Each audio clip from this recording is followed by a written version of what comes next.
Assalamualaikum warahmatullahi wabarakatuh.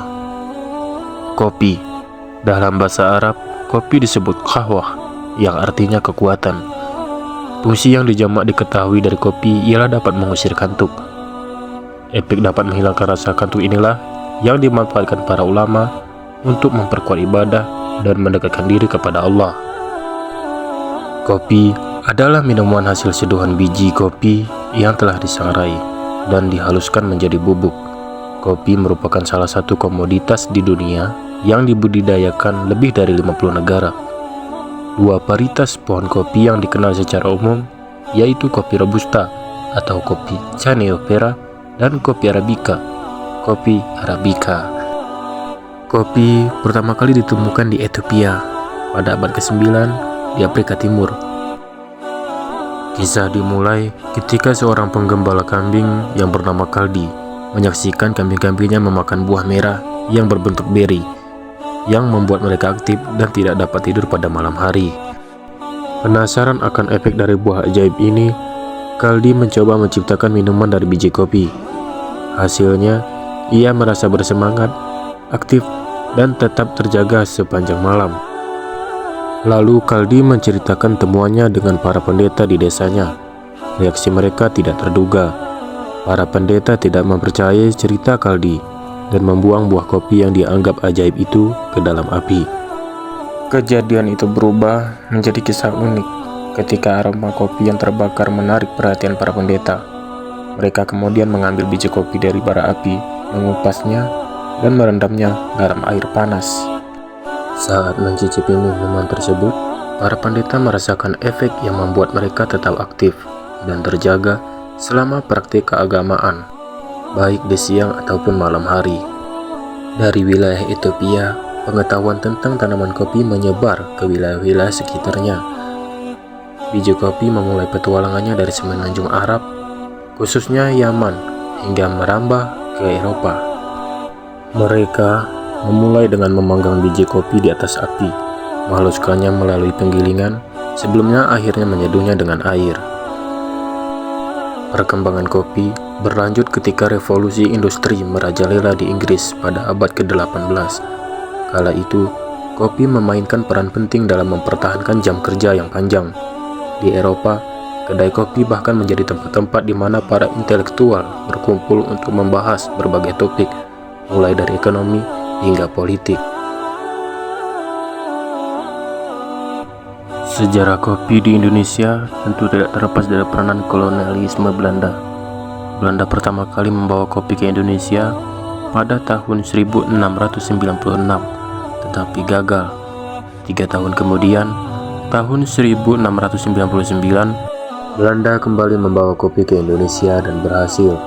Dengan cepat, kopi menyebar ke seluruh Indonesia, seperti di Jember dan juga Aceh. Setelah penemuan kopi di Ethiopia oleh seorang penggembala kambing yang bernama Kaldi, muncullah cerita dari para ulama atau kaum sufi yang mengatakan di mana ia telah bertemu langsung dengan Rasulullah SAW dalam keadaan terjaga, dan ia menanyakan kepada Rasulullah apa hadis tentang kopi dan apakah itu kaum sufi. Berikut ulasannya. Sufi adalah penyebutan untuk orang-orang yang mendalami sufisme atau ilmu tasawuf. Secara umum istilah, sufi dikatakan berasal dari kata suf yang artinya kain wol, merujuk kepada jubah atau kirqah yang biasa dikenakan para sufi pada masa awal.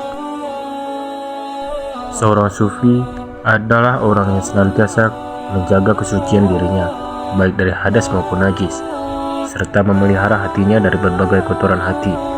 Ia selalu mengamalkan syariat Allah, menjaga hubungan yang sebaik-baiknya, baik dengan Allah, manusia, maupun alam sekitar. Lalu, bagaimana percakapan sufi tersebut saat bertemu dengan Rasulullah SAW?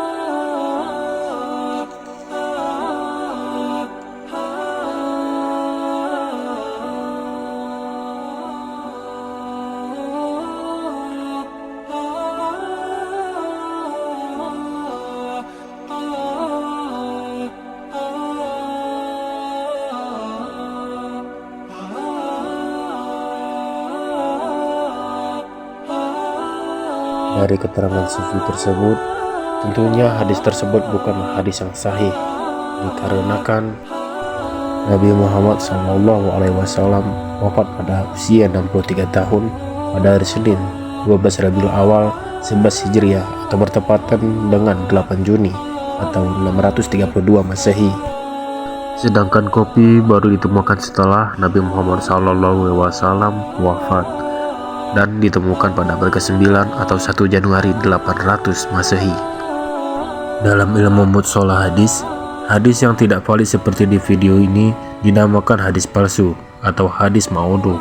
Hadis palsu adalah hadis yang disandarkan kepada Rasulullah SAW dengan dusta atau tanpa ada ikatan yang hakiki dengan Rasulullah. Dari Al-Mughirah radhiyallahu anhu, dia berkata, "Aku mendengar Rasulullah SAW bersabda, sesungguhnya berdusta atasku tidak sama berdusta atas orang lain. Barang siapa berdusta atasku dengan sengaja, maka hendaklah dia mengambil tempat tinggal di neraka." Hadis riwayat Al-Bukhari nomor 1229. Wallahu alam bisawab. Jika video ini bermanfaat, jangan lupa tekan tombol like dan subscribe. Assalamualaikum warahmatullahi wabarakatuh.